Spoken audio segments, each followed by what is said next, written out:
and in the power of his mind. Then verse 11, put on the whole armor of God. You see, the Bible says the whole armor of God is required, right? So we said that last statement 2 weeks ago.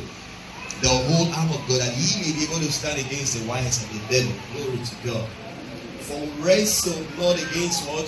Flesh and blood, right? But against principalities. That's the highest hierarchy, the highest form of devils. Against principalities, against powers, against what? The rulers of darkness of this world, and against what? Spiritual wickedness in high places. Then look at the complete armor of God. Verse 13, we saw that last week too. Wherefore take unto you the whole what? Armor of God, that ye may be able to withstand in the evil day. See, the Bible talks about the evil day. So my evil day may not be your evil day. The evil day is the period, the season where the devil launches what? Attack. Are you following now? Then he says, and having done all the stand, we are the stand our ground on the word of God against the attack of the enemy. Then verse 14 says, stand therefore having your loins girt about with truth. So we spoke about truth last week, and how the truth of God's word is a weapon of the believer. It's one of the armor that we are wearing. It's called the belt of truth, right? Yes, sir. Then we speak about the breastplate of righteousness. Okay? Then the next one we went for to talk about, and your feet shod with the preparation of the gospel of what? Peace. Then we say peace is a weapon, is an armor of the believer. Then next we will talk about faith. The Bible says above all taking the shield of what? Faith. So the Bible calls it the shield of faith. Wherewith you shall be able to quench all the fiery darts of the wicked. And what are the fiery darts of the wicked? The thoughts that the enemy launches, thoughts the enemy initiates in your minds that is hostile to the gospel. These are fiery darts of the wicked. Glory to God. And take the helmet of what? Salvation. The people there is superior. The sum total of all that God has given to us. And the salvation of our soul is included. Salvation of our body is included in superior. Are you following now? Now, when you take the helmet of salvation, you wear it on your head so that the devil cannot have clean shot on your head. Are you following? Because even societies know, like I said last week, when you put a bullet in your head, you are gone.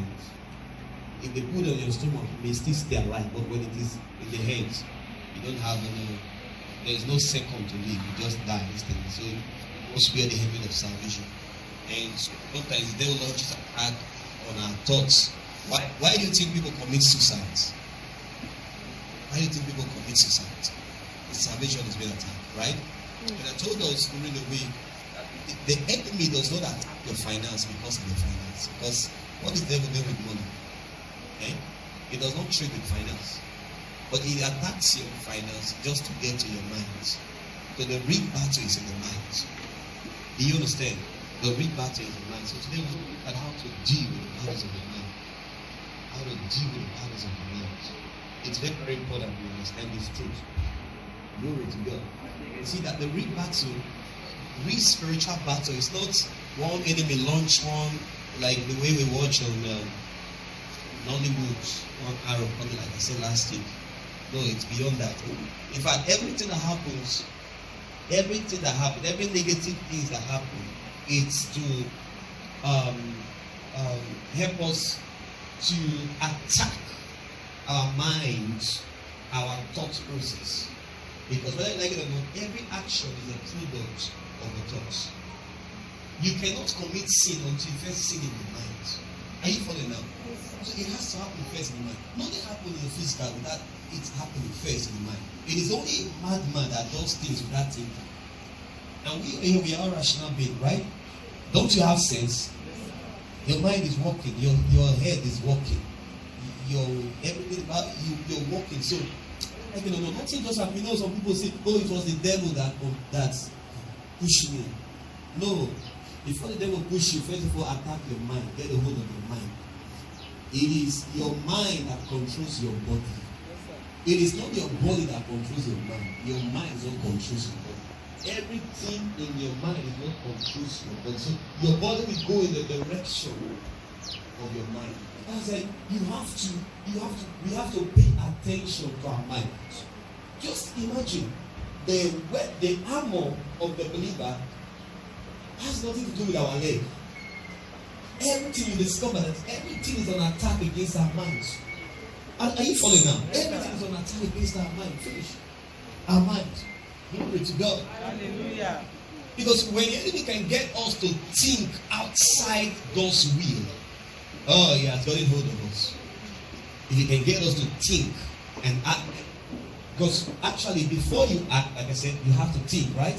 So when the enemy can get you to think outside the will of God, then he has gotten hold of you. Praise God. Hallelujah. So that's why we've got to pay attention to our mind. It's very, very crucial that we pay attention to our mind. Hallelujah. Praise God. And when you look at verse 17 again, it says, and take the helmet of salvation and the what? The sword of the Spirit, which is the word of God. Then verse 18 says, pray always with all what? Prayer. Then we talked about the armor of the believer, and they are 7 in number. It's one that the Bible says, the whole. What makes it the whole? It's because it is 7. And the number 7 stands for what? Perfection. So can we, like I gave us last week, can we list it now? What? Number 1? Number 1, truth. Number 2, righteousness. Pastor, how is truth an armor? How is righteousness an armor? That we explained last week. So if you want to hear again, get to the media stand. It's free. You get the message free. Some people can get it free. Glory to God. Then what again? Peace. Somebody say peace. What is peace? Peace is the calmness of the mind. The calmness of the mind, irrespective of the circumstance. See, it is not the circumstance that determines your peace. It is the calmness of the mind that determines what happens around. In other words, our peace is not drawn from the things that happen around us. If our peace is a product of what happens around us, then Satan will keep on attacking the things around us to steal our peace. So the kind of peace God gives is not when things start working for your good. No, that's not the kind of peace God gives. God gives you a calmness of mind. The Bible says you will keep him in perfect peace, whose mind is on it. So when your mind is focused on God, when your mind is focused on the strength of God, when your mind is focused on the word of God, it doesn't matter what happens around you, you are calm. Are you following now? So it is our responsibility to take our mind and focus it on God. Because until the mind focuses on God, then we cannot enjoy the peace that comes from the word of God. Are you following now? Glory to God. They told that Jesus is called the Prince of Peace. The Prince of Peace. Hallelujah. Are we still here? Thank you, Lord. Say, I have peace. Say, I have peace. Then which other one? Faith. Yes, faith. How does faith come? Faith comes by hearing the word. So you can see everything boils down to what? Hearing the word. You have to hear the word of God to get faith. And the Bible says by faith he stands. So I have to hear something that will make me stand.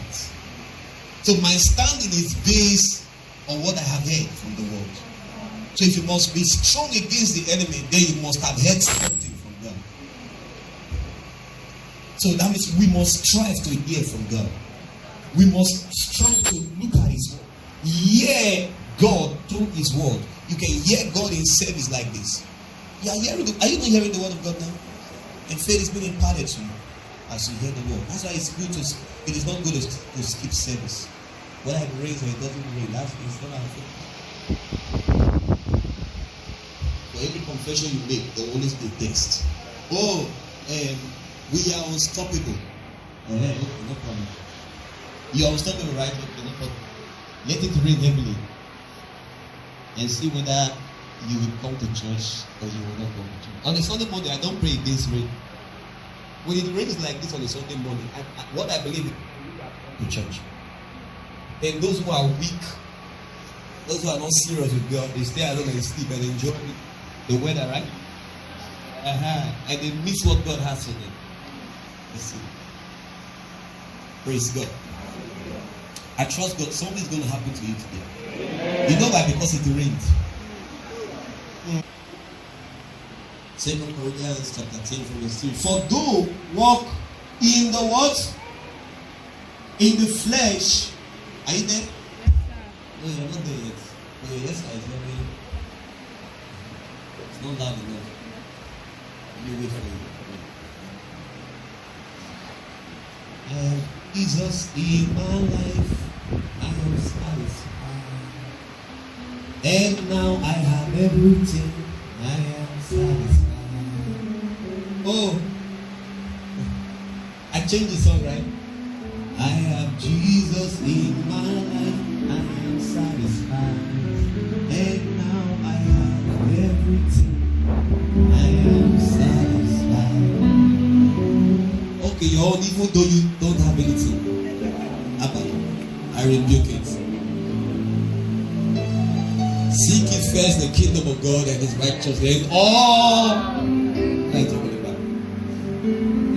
And if you say you don't have anything, that means you are saying you're for Jesus and you don't have anything to offer. But mine. Bible says the sheep, the 1,000 sheep upon the hill is the Lord, right? What is God doing with sheep? Does God eat sheep? Is it not for you? We are the one who eats sheep. So, hallelujah. 2 Corinthians, are you there? Yes, sir. Let's see from verse 3. For though we walk in the flesh, are you following? I need some peace. For though we walk in the flesh, we do not war after the flesh. We walk in the flesh. Oh, although we still live in our mortal bodies, but our battle is physical battle. So that means my enemy is not a physical enemy. Are you following now? So if my enemy is not physical, that means the battle is not a physical battle. Are you following? So the Bible says, no, we walk in. She said, but we do not war after the flesh. We do not fight the way others fight. Physical battle, no, we don't do that. Because the enemy is spiritual. You see, when listen, I said a lot last week Sunday, and I don't want to start repeating these things. An enemy is planning your downfall. Or somebody has said in your family that you will not marry, or you will not travel, or you will not make it in life, you will not go to school and graduate. It is not the person, there is a force behind it. So do not deal with the person, deal with the force. Because if you don't deal with the force, even if the person dies, that spirit is still moving around. Are you following now? And there's some people, they thought that, oh, when the witch in their family died, things will start working well for them. The witch actually died and nothing changed. Nothing changed. Because the real was not there. The real stuff was not there. See, spirit. We do not war after the flesh.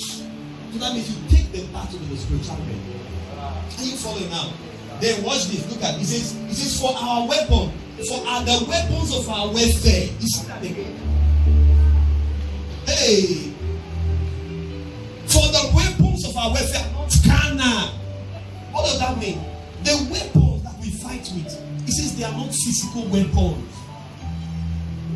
You see, but they are mighty through God to the pulling down of what? Strongholds. Now, I want to show you what are the strongholds. The chain that they use to change your destiny, is that a stronghold? You know, sometimes we may have a program breaking family wars, strongholds. You see, it says, for the weapons of our warfare are not carnal, but mighty through God to be pulling down. So this weapon has ability to pull down strongholds. And what are these strongholds? The Bible says, casting down what? Imagination. Imagination is a stronghold. What is imagination? Argument, reasoning, intentions, things that are not consistent with God's plan and purpose of life. That I call it wrong imagination. I like to qualify it. Casting down wrong words, imagination, because they are good imaginations. They are right words, imagination. Because imagination is what set the base for your destination. In fact, before you enter into your future, you must first create it in mind. Oh, yeah. And that's, you must use the power of what? Imagination. Are you following now? But in a positive direction. So I like to qualify it to say, casting down wrong words, imagination. So now the end of imagination happen in the devil's mind. No. In your enemy's mind. Your devil is in your mind. It's not our brother. It's in your mind. Casting down wrong imagination. In the Bible, casting down imagination, it means that there is something about imagination. Imagination is very powerful.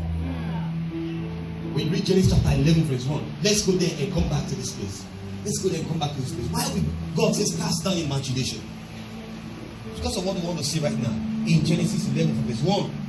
Are you there? It says, and the whole earth was of one language and of one speech, the power of unity. And it came to pass as they journeyed from the east that they found a plain in the land of Shinar. Am I too fast for you this morning? Genesis 11 verse 1. Then look at verse 2. And they said one to another, verse 3 and they said one to another, go to let us make brick and burn them thoroughly. And they had brick for stone and steel and they for murder. And they said, go to let us build us a city and tower whose top may reach unto heaven. Look at the purpose. And let us make us a name, lest we be scattered abroad upon the face of the whole earth. And this was against the plan of God. When God created man, he says, go replenish the earth, right? Do what? Multiply. Go everywhere, fill the earth. But he said, no, let us build us in the next day, one place. But God said, go multiply and replenish the earth. So you are not fulfilling. So that it's against the plan of God. Let's continue. And the Lord came down to see the city and the tower which the children of men built. And the Lord said, behold, the people is one. You see these secrets. And they have all one language. They speak the same thing. And this they begin to do. And now nothing will be restrained from them which they have what? Oh, this church is not here. What's it bring today? Want to go? Verse 6. Want to go? Start again. When I say want to go, want to go. And they have all one word. And this they what? And now nothing which they have imagined to do, which they have thought in their heart, in their mind, to do what? To do. So nothing will stop them. Why? Because it has become a thought in their minds. And that thought has grown into an action. They are gathering together and they are putting bricks and so on. And the Bible says nothing will stop that imagination from coming to pass. Say, no, let's go and discuss their language. Then the Bible that says, come on, casting down what? Wrong imagination. That means every negative imagination in your heart has ability to manifest itself. So there's an ability in wrong imagination. You see, there's an ability. So the Bible says, our weapon is to cast down what? Wrong imaginations. Wrong imagination. The weapon. In the Bible, we read the weapon in Ephesians chapter 6, right? So the word of God helps you to reprogram your default setting, reprogram your mind. It helps you to have a mindset that tallies with God's plan in life. That's what the word of God does. It says imagination. You can stay like this and imagine something bad. That thing you imagine, the Bible says it has power to come to pass physically. So whether in the negative or what? In the positive. If someone comes and drinks sniper and put a bullet in the head, they have first what? Imagine it. See? They have first imagined it. I have used imagination power to get things done. I remember some time ago, before I got married, I was living in 2-room self-contained. I said to myself, it was only carpet and food, so nothing. There was no curtain. Just carpets, very fine carpet, attractive, and food. Yes. I began to imagine, I said, TV will be here, curtain will be here. There will be chain. So not that complete set. Too single. Then so I imagine every morning when I come to the room, they have only carpets. Then the room just foam on the ground. Then there's a kitchen. I look at the sitting room, I start to imagine what it can look like. And before you know, the morning came and what I imagined came to pass.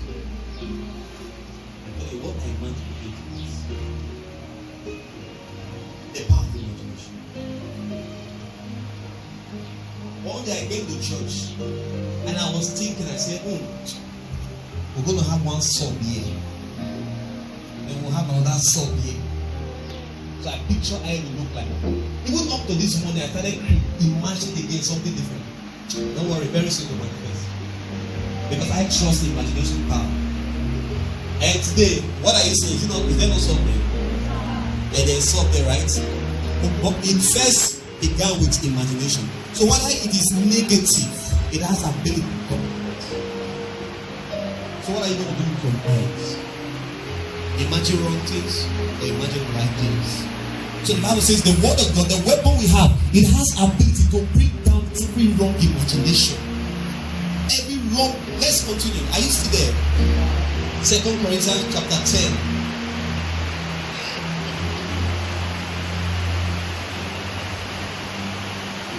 Casting downwards imaginations and every high thing. What is the word high thing? The high thing there means every opinion of men. Whether it's the doctor's opinion, whether it's the president's opinion, national opinion, every opinion of men that talk itself against the knowledge. The knowledge there is gnosis, the present knowledge of God. Hey! He said that weapon has the ability to bring every opinion of men. So when a doctor says that you're going to die in 5 days, that's his opinion. Maybe based on the surrounding circumstance and the evidence that he has, then it's high. A native doctor comes and threatens you, they not married. Hey, who is that lady that the lady that not talking? Is that the lady here? Is that the lady here?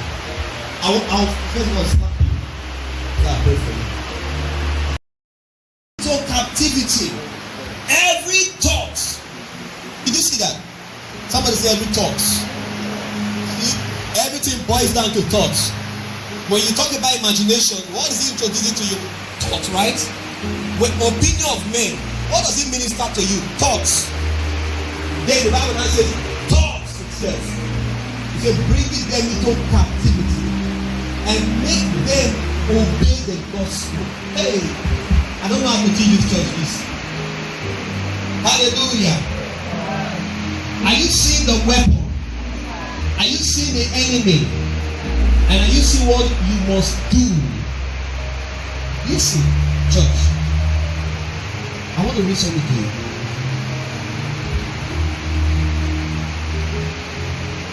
Deuteronomy chapter 6, from verse 4 to 9. Then Joshua chapter 1 verse 8. Let's go there. Hear, O word, the Lord our God is one? Is one Lord. And thou shalt love the Lord thy God with all your heart, and with all your soul, and with all your might. Verse 6. And these words which I command thee this day shall be in where? Your heart. The next one. Thou shalt teach them diligently unto whom? Because your children are your posterity. They are to preserve the message. It says, so you are to teach them diligently unto thy children, and you shall take of them when thou sit in your house. You see that? And when thou walkest by the way, and when you lie down, and when you wake up, and you shall bind them for a sign upon your hand, put them on your hands, and they shall be as frontlets between thine eyes, and thou shalt write them upon the post of thy house. Hey! And on thy what? Gates. You know why God is saying this? He said you must hear God's word, and from there you must pass it on to your children. He says, so when your children sit in the house, teach it to them. There's the reason why I said teach it to them. While you are walking with your child, he said keep teaching the word. Then he says write the word on the post, your doorpost. So that anywhere they come to, they are hearing the words. How? Why? Because at that initial stage, a pattern is being built.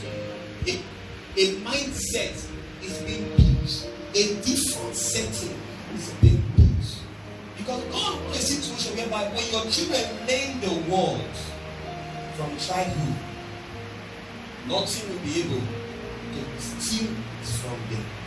It will affect the way they think, and therefore it will affect their behavior. He says, so anywhere you go, teach it to your children. Whether you are sitting, whether you're on your farm, teach them. Bind it on your hands. As they look at their hand to play, they are seeing the words. Are you following now? Why? Because God wants a situation where our mind is controlled by the word. Okay, now, pictures, they don't have the power of pictures. But one of the ways to change how you think is to put pictures before you. Put pictures before you. I'm telling you, pictures. Don't jump with pictures. And that's why. For instance, you are in the internet and you are doing some stuff, and a picture comes that you are in agreement with. Sometimes when you are alone, the devil comes back with that picture. It makes you start seeing what you saw before. I don't know if you understand.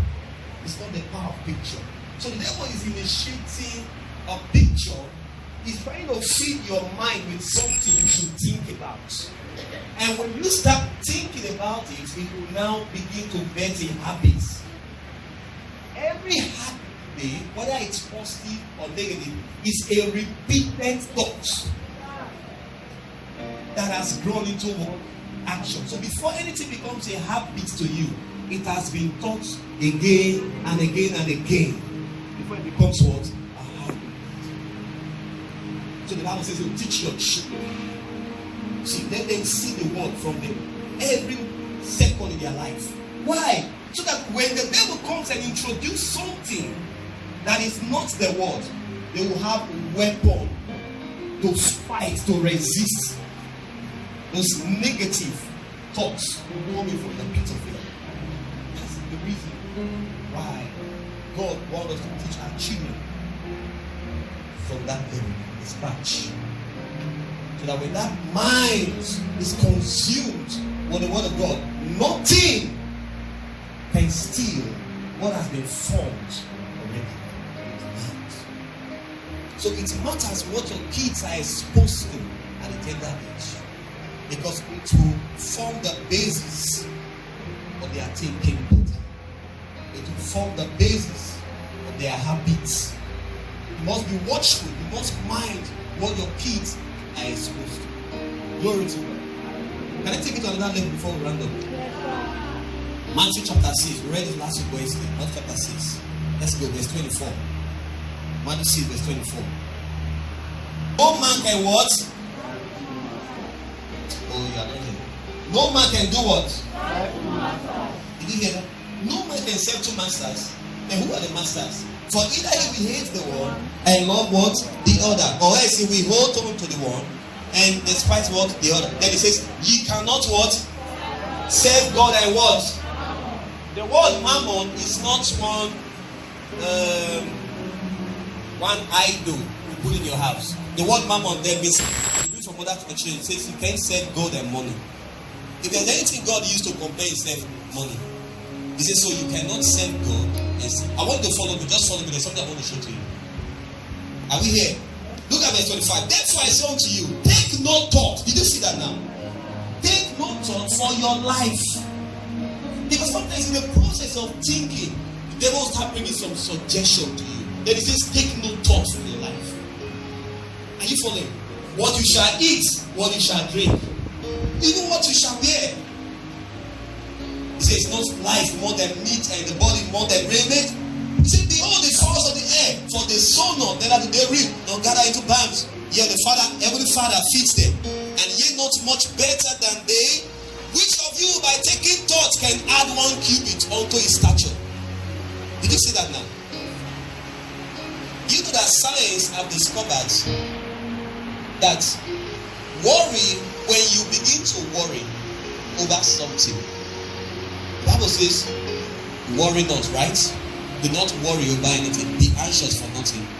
When you begin to worry over something, it causes a chemical reaction that creates an environment for cancer to grow.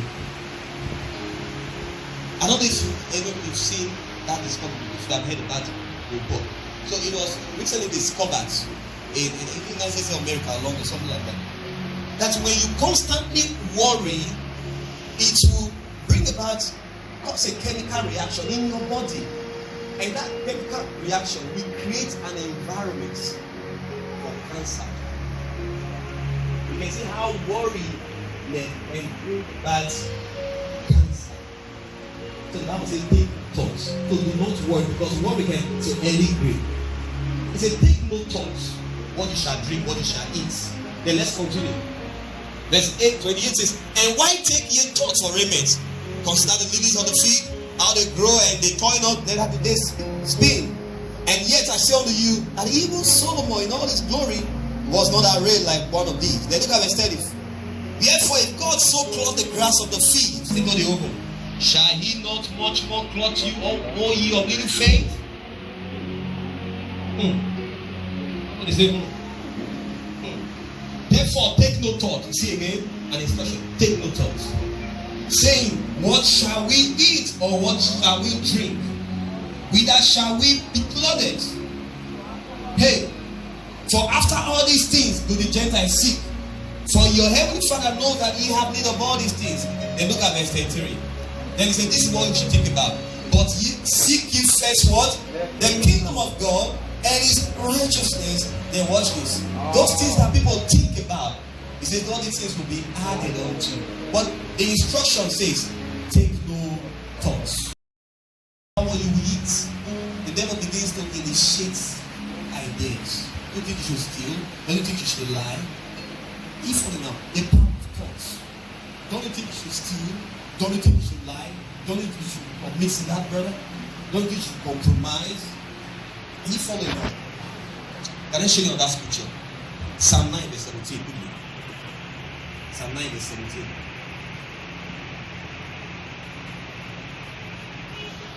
It shall be turned into hell all the nations that forget God. Where do they forget God? The wicked shall be what? Oh, Psalm 9 verse 17. The wicked shall be turned into hell. In other words, they shall go in the direction of hell. It says all nations that forget about God. Then who are the nations that forget about God? Look at chapter 10 verse 4. The wicked, through the pride of his countenance, will not seek afterwards. Why? God is not in all his thoughts. So he's a wicked man. A wicked man is a man that doesn't have God in his thoughts.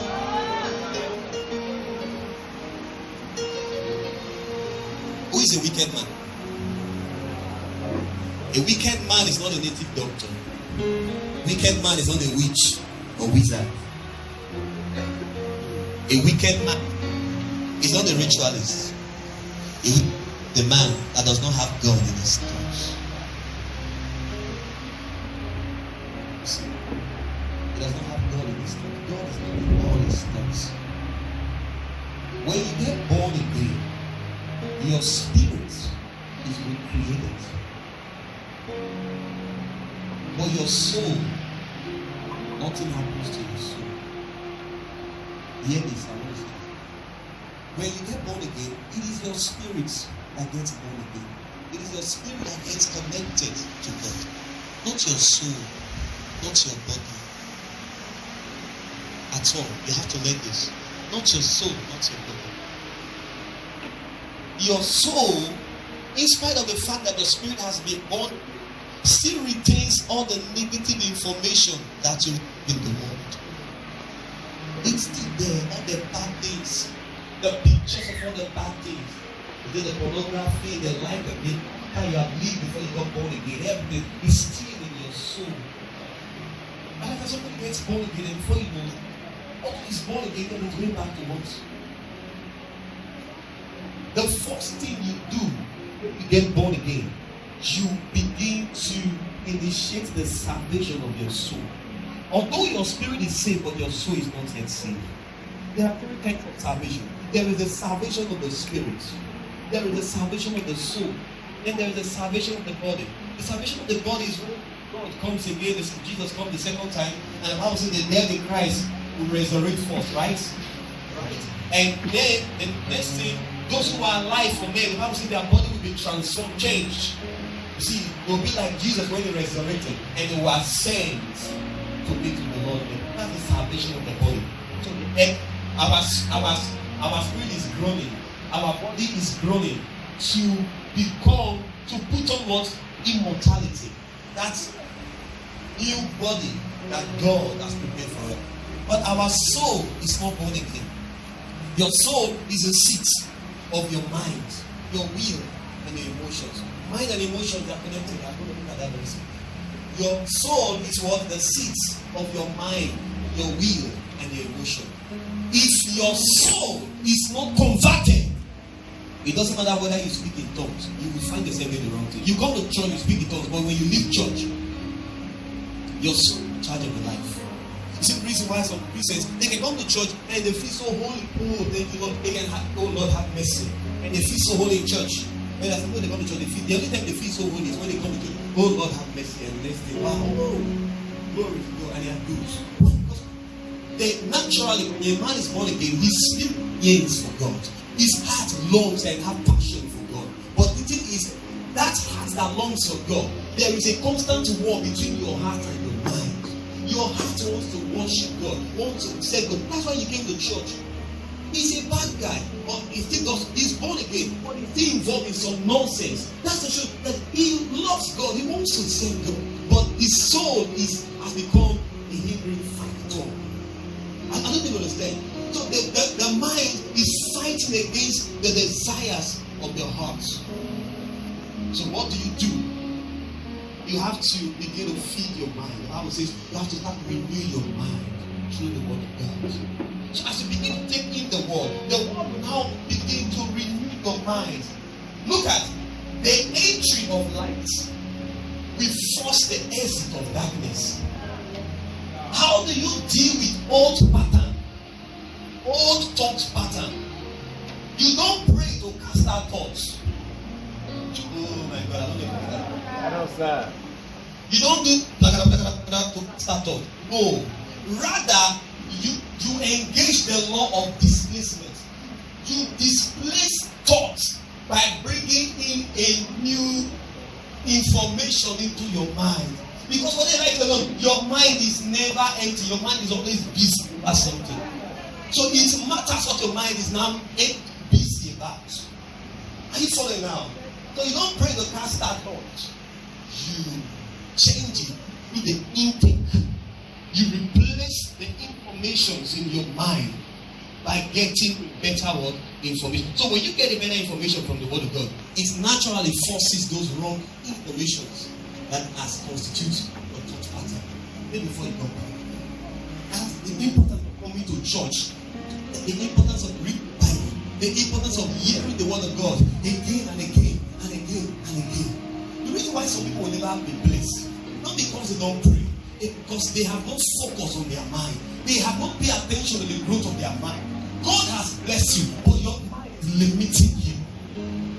God cannot bless you beyond the level of your prepared mind. It's not beyond how prepared you are in your mind, how your mind aligned to its will. God cannot bless you beyond that. God wants to protect you. Why is that some Christians die? They come in accident and die. I said to myself, I can't die in accident. It's not possible. Yeah, because of what I believe. I can't die in plane crash. Whether pastors die. The word of God is my measuring tool. I don't define my life based on your experience. I don't think you understand. Your experience may not tally with the word of God, but the thing is that it does not change the word. Oh my God, it does not change the word. Oh, they said this man of God died in a plane crash. This man of God died in a accident. Hey, not me. I said not me. Why? Because of what I believe. Some people they get away boss. I cover the blood with the blood of Jesus. If the boss is truly covered the blood, will you enter? I cover this food. I talk this food with the blood. Let the blood truly appear. If you will not waste, you will run. I'm telling you, you will run. you run away. Hallelujah. So what do? We feed our minds with the word of God. The importance of reading the Bible. When was the last time you carried your Bible? Let me ask you. He's still craving for kratos. He's still craving for dominion. He's still craving for rulership. And how does he rule? In the mind. That's what he's after. In the mind. See, if a Boko Haram man comes here and explodes the detonate bomb, it is because his mind has. Because nobody will just naturally want to kill himself. Because they think 7 virgins that really want to be paradise. Yes, that's the. You don't understand. That's the belief. They promise the family from millions. Somebody just took his life. In the process, killing others. It is because the mind that. Will anybody ask you to kill yourself? Huh? You are saying for what, right? Because your mind has not been captured. When your mind is captured, you take bomb here. You come here and say, Allah Akbar. Your mind has not been captured.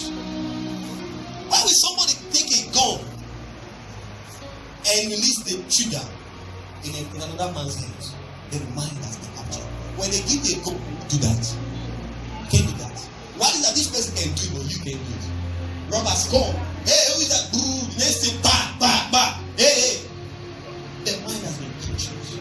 But the devil knows the only way he can bring his kingdom here on the earth is to capture.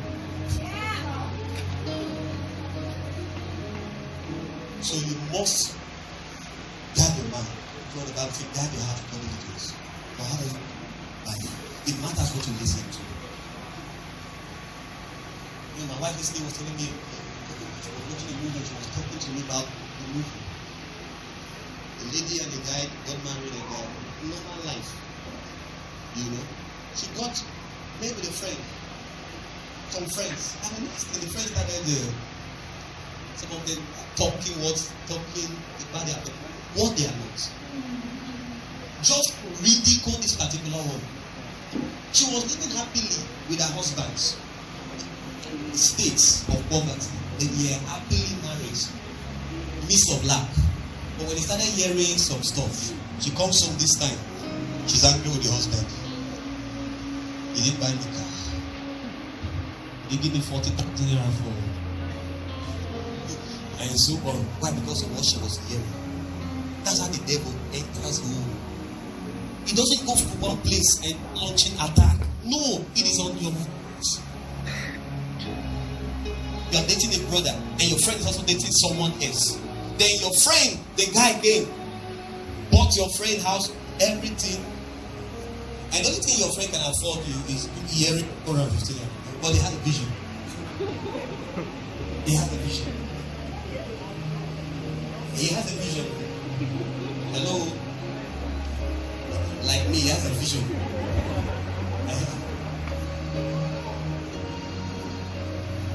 The next thing, you love the guy. When you look at her friend, she's shining, looking good. She talks about how the guy lavish her with money, with, this enjoying life.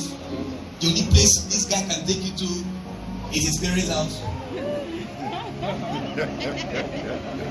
Where he eats stew and rice. And it's a baby bottle of Fanta.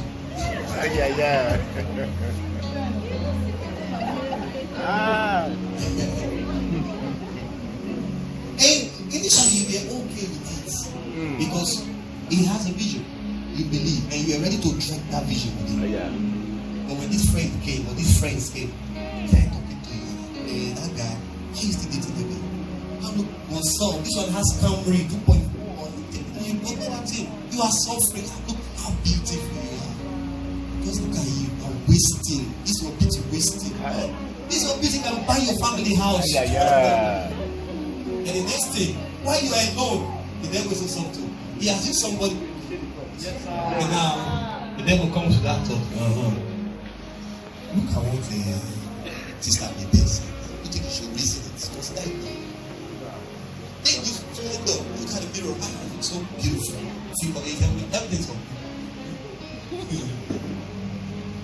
And the next thing the guy calls you.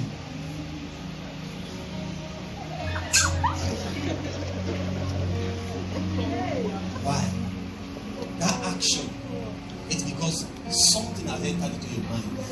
You digested it. See, you may not be able to stop a bird from flying over your head, but you can stop the bird making it in your head. Some thoughts can come. You may not be able to stop thoughts from coming to your mind, but you can stop it remaining in your mind. You can stop it. That's why you have to be in the right environment. Have good friends who inspire you. See, be in a good church where the word of God is emphasized. You know, some people, it's miracle. Any little thing is pastor. No, here we train you to be a warrior so that you can go fight for others. Say amen to that. Amen. Let's close.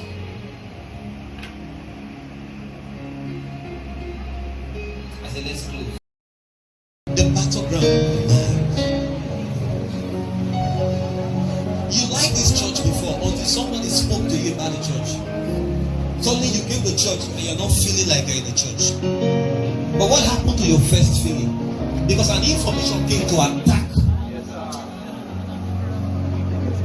I don't know if you understand.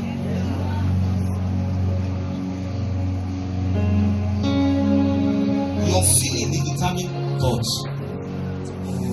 If you are feeling bad, it's because you are thinking about something. Your mind creates your feeling. Oh, I don't know if you understand. Your mind also creates your feeling. God gave us what we have to think about. He said, whatever is lovely, whatever is true, whatever is holy, godly, he said, think about these things. Even we get told what to think about. So before we pray, ask an person. She was okay with this brother. Suddenly she remembered before the brother got born again, how the brother slapped her. That thought still. Look at the brother and then she's angry. What happened in the past, the devil has brought again to her thoughts. It has changed her feeling. To the connection between mind and emotion. The connection between mind and emotion. Decision.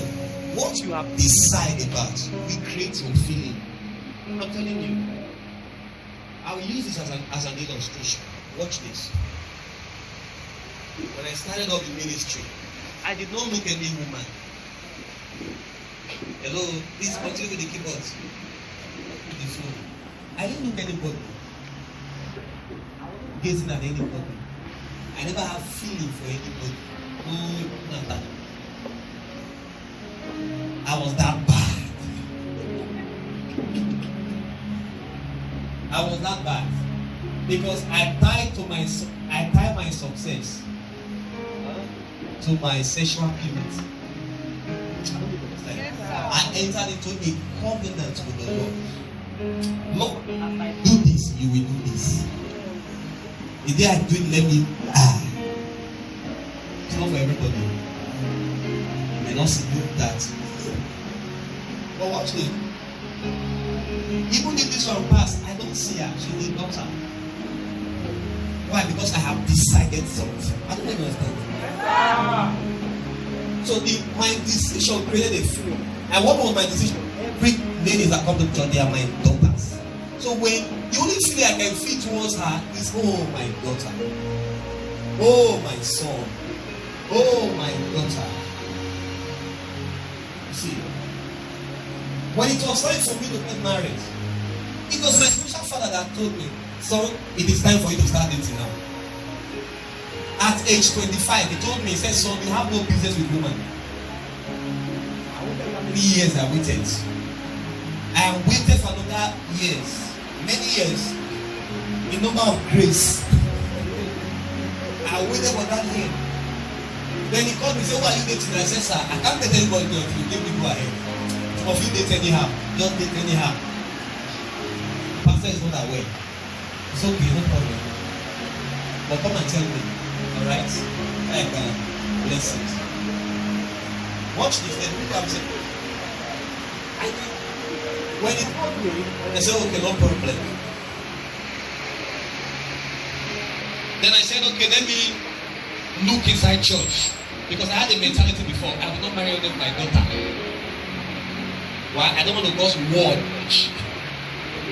And I didn't give anybody any, there was no atom of suspicion. You know, there's no way you could have bet me that I'm liking you.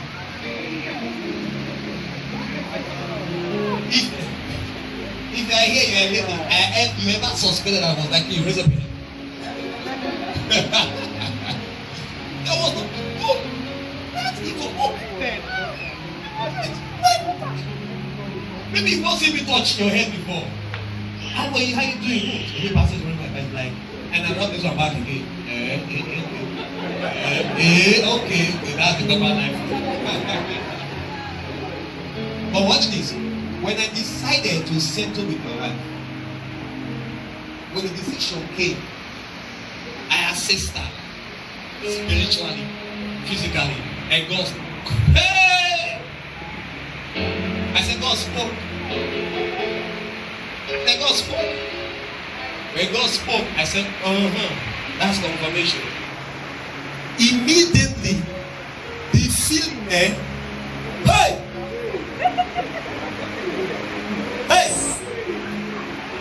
I said, the feeling. Listen, if you don't love your purpose, you will not have feeling for whatsoever is connected to your purpose. So I love my purpose. God is connected to my purpose. The feeling. I said, let me stay. Why? And somebody told me, why you are staying? Why somebody else will just come back? They give me that sweet pleasure. Now watch this one. My feeling was created by my thinking. I decided, I don't know that after proper thinking, then a decision was made. A deliberate decision was made. So my thought was deliberate, and it naturally sparked up the feeling. So I didn't need to feel. The feeling came because I now decided to focus on it. That is how it is in life. That's how it is in life. Focus on success. Oh, but focus on success. Focus on success. You are successful. Let nobody tell you who you are not. Pastor, they said I am God. I am not fine, and I'm not qualified to marry a good husband. And that has kept him going for 40 years. Today you're going to change the thoughts. You will change the thoughts. I'm telling you. Hold on for a while. Sorry, I'm taking your time. I'm going to very short. I'm going to close. Now. Come here. Can you see that this girl look very big? She's name will fine. Are you fine? You're not fine.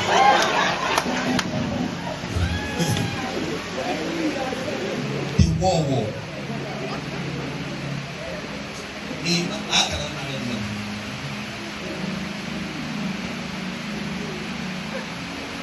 Oh, you look so beautiful.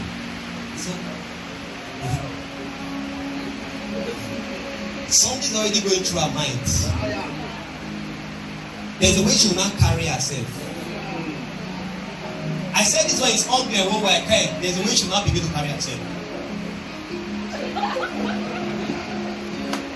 Because that's what Pastor said I am. But that's what the guy said I am. But I might told the story of how when she was young, her parents told her that she was ugly and she was good for nothing. And she looked that thought for several years. She should grow up. For several years. That thought became her bondage. That thought became her prison. My parents said I am not beautiful. Yeah. If anybody ever told you that you are not beautiful, please go to your mirror and say, I am the beauty of God. Hear yourself. And that, when you hear yourself, information is coming to your mind. Then it will create Put your hands together.